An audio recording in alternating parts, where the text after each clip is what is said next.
കൂടുതൽ വാർത്തകളും വീഡിയോകളും കാണാൻ ഈ ചാനൽ സബ്സ്ക്രൈബ് ചെയ്യുക. കൂടെ ബെൽ ബട്ടൺ അമർത്തുക. Please subscribe our channel. നമസ്കാരം. എല്ലാ മാന്യ പ്രേക്ഷകർക്കും ജ്യോതിഷ പ്രേമികൾക്കും എൻ്റെ നിസ്സീമമായ സ്വാഗതം. മറ്റൊരു കമൻറ്റ് വന്നിരിക്കുന്നത്, എന്തിനാണ് പുഷ്പാഞ്ജലി നടത്തുന്നത്? പുഷ്പാഞ്ജലി നടത്തിയാൽ എന്താണ് പ്രയോജനം? രക്തപുഷ്പാഞ്ജലി നടത്തിയാൽ, ശത്രുസംഹര പുഷ്പാഞ്ജലി നടത്തിയാൽ, പഞ്ചദുർഗാ സൂക്ത പുഷ്പാഞ്ജലി നടത്തിയാൽ, ആഭ്രണി സൂക്ത പുഷ്പാഞ്ജലി നടത്തിയാൽ, പുരുഷ സൂക്ത പുഷ്പാഞ്ജലി നടത്തിയാൽ, സ്ത്രീ സൂക്ത പുഷ്പാഞ്ജലി നടത്തിയാൽ, ഇതൊക്കെ ചെയ്താൽ എന്താണ് ഫലമെന്നാണ് കമൻറ്റിൽ ചോദിച്ചിരിക്കുന്നത്. പുഷ്പാഞ്ജലി എന്ന് പറഞ്ഞാൽ സഹസ്രനാമ പുഷ്പാഞ്ജലി, സഹസ്രനാമം കൊണ്ട് പുഷ്പാഞ്ജലി ചെയ്യുക. ദേവന് പുഷ്പം കൊണ്ട് അഞ്ജലി ചെയ്യുക, നമ്മളെ തന്നെ അവിടെ സമർപ്പിക്കുക, പീഠത്തിൽ സമർപ്പിക്കുക എന്നാണ് പുഷ്പാഞ്ജലി എന്നുകൊണ്ട് വിധിക്കപ്പെടുന്നതായിട്ടുള്ള വിഷയം. അപ്പോൾ നമുക്ക് എന്ത് കാര്യം സാധിക്കാൻ, ഏത് കാര്യത്തിനും പുഷ്പാഞ്ജലി നമുക്ക് ഉപയോഗിക്കാം. ഞാൻ ചോദിക്കട്ടെ, ഒരു കവർ പാലുണ്ടെങ്കിൽ നമുക്ക് എന്തൊക്കെ ചെയ്യാൻ പറ്റും?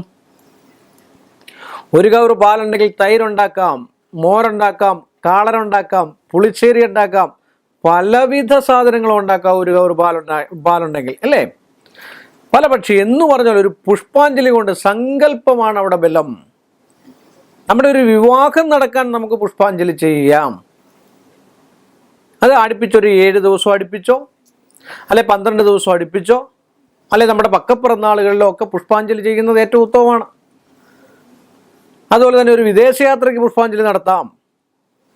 നടത്തുന്നത് എങ്ങനെയാണെന്ന് വെച്ചാൽ, മറ്റു ദോഷങ്ങളൊന്നും ഇല്ല എങ്കിൽ വെറുതെ പോയി പുഷ്പാഞ്ജലി അങ്ങ് നടത്തിയിട്ട് കാര്യമില്ല.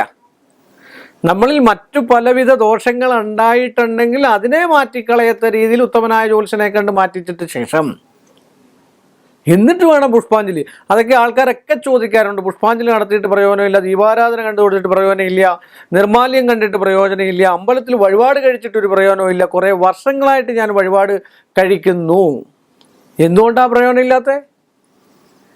നമ്മളിൽ, നമ്മുടെ ശരീരത്തിലും നമ്മുടെ ഭൂമിയിലും കിടക്കുന്നതായിട്ടുള്ള ദുഷിച്ചതായിട്ടുള്ള അവസ്ഥകൾ, ദുരിതങ്ങളെ, അല്ലെ ഒരു പ്രാക്ക് ദോഷം ഉണ്ടെങ്കിൽ, ഒരു കർമ്മദോഷം ഉണ്ടെങ്കിൽ, ഒരു വിളിച്ചോല്ലി അത് മാറ്റിയതിന് ശേഷം വേണം. നമ്മൾ മൊത്തവും ചെളിയിൽ കുളിച്ച് നിന്നിട്ട് പുതിയൊരു ഷർട്ട് മേടിച്ചിട്ടാൽ എങ്ങനെ ഇരിക്കും? അതും കൂടെ ചെളിയാവും. അഥവാ നമ്മൾ കുളിയെല്ലാം കഴിഞ്ഞതിന് ശേഷം ഒരു ഷർട്ട് മേടിച്ചിട്ടാൽ ചിലപ്പോൾ ഒരു ദിവസമൊക്കെ നമുക്കിടാം, അല്ലേ?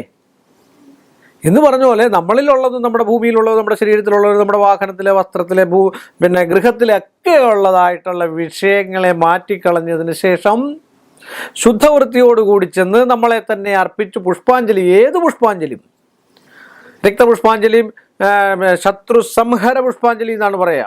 സംഹാരമല്ല, സംഹര. കാര്യം എന്താ ചോദിച്ചാൽ, ശത്രുവിനെ ഹനിക്കാൻ വേണ്ടിയല്ല, ശത്രുവിനെ മൃതി അടയാൻ വേണ്ടിയല്ല നമ്മൾ പുഷ്പാഞ്ജലി ചെയ്യുന്നത്. ശത്രു സംഹാര പുഷ്പാഞ്ജലി കാര്യം ശത്രുതയിൽ നിന്നും മാറി നിൽക്കാൻ. ശത്രുത എന്ന് പറഞ്ഞാൽ എന്താണ്? നമ്മളെ തല്ലുകയോ അടിക്കുകയോ പിടിക്കുകയോ ചെയ്യുന്ന അതൊന്നുമല്ല ശത്രുതാവസ്ഥ. മനസ്സിൽ നിന്നുള്ള സ്നേഹത്തോടു കൂടിയുള്ള ശത്രുതാവസ്ഥ, മനസ്സിൽ നിന്നുള്ള അസൂയയും കുശുമ്പും സൂചനയുമാണ് നമുക്ക് ശത്രുവായിട്ട് വരുന്നത്, മറ്റുള്ളവരുടെ. ആ ശത്രുവിനെ നമ്മൾ മാറ്റിക്കളയണം. അത് അതിഗംഭീരമായിട്ട് മാന്ത്രികത്തിലോ മറ്റു കാര്യങ്ങളിലോ വന്നിട്ടുണ്ടെങ്കിൽ അതിനെ നമ്മളിൽ നിന്നും നമ്മുടെ ഭൂമിയിൽ നിന്നുമൊക്കെ മാറ്റിക്കളഞ്ഞതിന് ശേഷം പുഷ്പാഞ്ജലി ചെയ്യണം. ഒരു വിവാഹത്തിന് പുഷ്പാഞ്ജലി ചെയ്യാം. സ്വയംവര പുഷ്പാഞ്ജലി മംഗല്യത്തിനുള്ളതാണ്. മംഗല്യത്തിന് തന്നെയല്ല, പല കാര്യത്തിനും ഉപയോഗിക്കാവുന്നതാണ്. അങ്ങനെയൊക്കെ നമ്മൾ പുഷ്പാഞ്ജലി ചെയ്ത് കഴിഞ്ഞു കഴിഞ്ഞാൽ നമ്മുടെ സങ്കല്പ ബലമാണ്. വിദേശയാത്ര, തൊഴിൽ സംബന്ധമായിട്ടുള്ള വിഷയം, പ്രമോഷൻസ്, അതുപോലെ ജോലിയിലുള്ള പിന്നെ നമ്മുടെ കഷ്ടപ്പാടുകളെ, മറ്റു കാര്യങ്ങളെ, ദേശവാസത്തിന്, അവിടുന്ന് മറ്റൊരു ദേശത്തേക്ക് അയക്കാൻ, സ്ഥലം മാറ്റം ലഭിക്കാൻ, ഇതിനൊക്കെ പുഷ്പാഞ്ജലി നല്ലതാണ്. ഞാൻ ഇതൊക്കെ പറഞ്ഞതൊക്കെ ചെയ്ത് മാറ്റിയതിന് ശേഷമാണ് പുഷ്പാഞ്ജലി നടത്തുന്നതെങ്കിൽ 100ൽ 99% ഫലം ഉണ്ടാകുമെന്ന് പറഞ്ഞുകൊണ്ടും എല്ലാവർക്കും നന്മയുണ്ടാകട്ടെ എന്ന് പറഞ്ഞുകൊണ്ടും ഈ ഒരു ചെറിയ എപ്പിസോഡ് ഞാൻ ഇവിടെ അവസാനിപ്പിക്കുന്നു. വീണ്ടും നല്ലൊരു എപ്പിസോഡുമായിട്ട് നമ്മൾ തമ്മിൽ കാണുന്നത് വരെ എല്ലാ മാന്യ പ്രേക്ഷകർക്കും എൻ്റെ വിനീതമായ നമസ്കാരം. കൂടുതൽ വാർത്തകളും വീഡിയോകളും കാണാൻ ഈ ചാനൽ സബ്സ്ക്രൈബ് ചെയ്യുക. കൂടെ ബെൽ ബട്ടൺ അമർത്തുക. Please subscribe our channel.